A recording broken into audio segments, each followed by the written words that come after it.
Apa itu pengetahuan? Pengetahuan merupakan segenap tentang apa yang kita ketahui pada suatu objek tertentu. Sumber pengetahuan. Kebenaran adalah pernyataan tanpa ragu, empiris berdasarkan konkret dengan metode.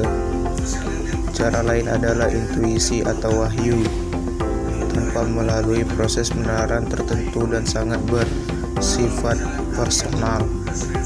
Rasionalisme berdasarkan idealisme yang bukan ciptaan manusia, bersifat subjektif dengan metode deduktif. Dasar-dasar pengetahuan. 1. Pengalaman. Pengalaman adalah keseluruhan peristiwa yang terjadi dalam diri manusia dalam interaksinya dengan alam, lingkungan, dan kenyataan, termasuk yang ilahi. 2. Ingatan. Pengalaman adalah keseluruhan peristiwa yang terjadi dalam diri manusia dalam interaksinya dengan alam, lingkungan, dan kenyataan, termasuk yang ilahi. 3. Kesaksian. Dimaksudkan untuk penegasan sesuatu sebagai benar oleh seorang saksi kejadian atau peristiwa, dan diajukan kepada orang lain untuk dipercaya. Percaya dimaksudkan untuk menerima sesuatu sebagai benar yang didasarkan pada keyakinan dan kewenangan atau jaminan otoritas orang yang memberi kesaksian. 4. Minat dan rasa ingin tahu. Untuk berkembang menjadi pengetahuan, subjek yang mengalami harus memiliki minat dan rasa ingin tahu. Minat mengarahkan perhatian ke hal-hal yang dialami dan dianggap penting untuk diperhatikan. 5. Pikiran dan penalaran. Penalaran adalah proses penarikan kesimpulan dari hal-hal yang telah diketahui sebelumnya. Setidaknya ada 3 metode dalam proses penalaran. 6. Logika. Alam logika.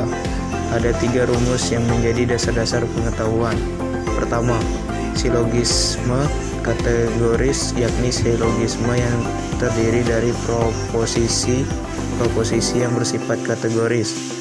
Kedua, silogisme hipotetis, yakni silogisme dalam proposisi bersyarat. Dan ketiga, silogisme disjungtif adalah silogisme yang sasih hanya dalam salah satu kemungkinan yang menyingkirkan kemungkinan-kemungkinan lain. Di samping logika, penalaran juga mengandaikan bahasa. Tanpa bahasa, manusia tidak dapat mengungkapkan pengetahuannya. 8. Kebutuhan hidup manusia. Dalam interaksinya dengan dunia dan lingkungannya, manusia membutuhkan pengetahuan.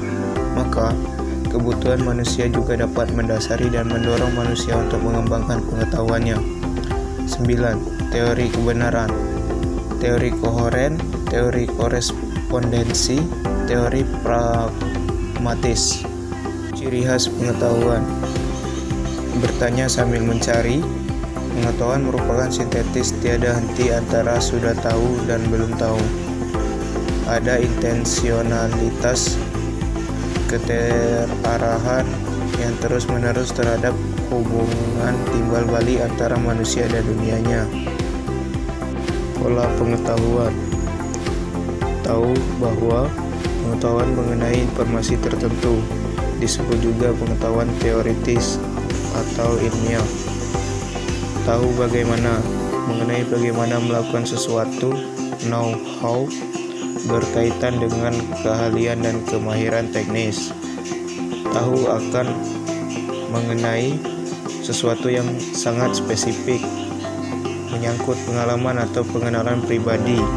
Kadar objektivitas tinggi dan subjek mampu membuat penilaian langsung. Tahu mengapa, mengenai pemberian penjelasan tentang suatu kejadian.